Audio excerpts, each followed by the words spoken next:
Permettez-moi d'abord d'exprimer toute ma solidarité avec le peuple palestinien qui souffre beaucoup aujourd'hui. Et, Monsieur le ministre, j'aurais voulu vous interpeller sur cette situation intenable. Situation intenable dans la bande de Gaza, où des manifestants pacifistes se sont fait tirer dessus par des snipers avec des balles exprès pour faire mal, pour déchirer les os, pour déchirer les muscles par l'État israélien. Et chers collègues, une fois de plus, nous ne pouvons que dénoncer l'hypocrisie de la communauté internationale et plus particulièrement de l'Europe et de la Belgique. N'importe quel autre pays au monde aurait fait le quart de la moitié de ce que fait Israël, on aurait déjà appliqué un embargo. N'importe quel autre pays du monde aurait été chercher une telle répression, appliquer une telle répression, qui aurait déjà eu des motions et des sanctions. Mais non, quand il s'agit d'Israël, on se tait. Quand il s'agit d'Israël, on fait quelques déclarations, mais surtout, aucune sanction. Pourquoi ce deux poids, deux mesures?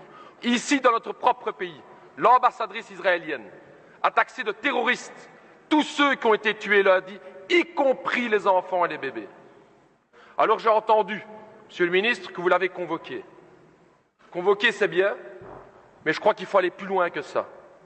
Nous estimons avec le PTB qu'il est temps d'expulser cette ambassadrice pour de tels propos.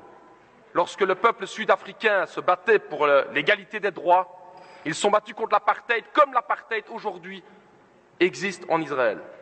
Seules des sanctions internationales et la lutte du peuple sud-africain ont permis de lever l'apartheid dans ce pays.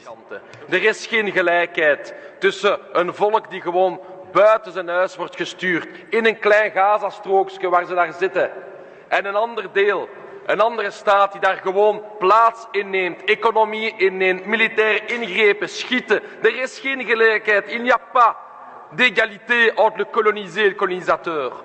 Comme il n'y avait pas d'égalité entre le peuple noir en Afrique du Sud et l'État sud-africain. C'est ça la question, c'est ça l'hypocrisie dans laquelle on est. Il n'y a pas deux côtés à voir. Il est temps de prendre parti. Et prendre parti, vous le savez tous ici, et c'est ça l'hypocrisie. Du côté des partis de droite, c'est que Israël n'entendra aucun autre message que la pression économique ou la pression militaire, mais vous le savez très bien, maintenant qu'ils ont l'appui des États-Unis, ils s'en foutent complètement des petites déclarations, vous le savez. Et c'est ça qui est hypocrite, un petit fax qu'on envoie, une petite convocation. Il est temps de prendre des mesures aujourd'hui, parce qu'il y a un peuple palestinien dans la bande de Gaza. 95% de l'eau n'est pas potable. Que ferions-nous? Que ferions-nous si nous étions là?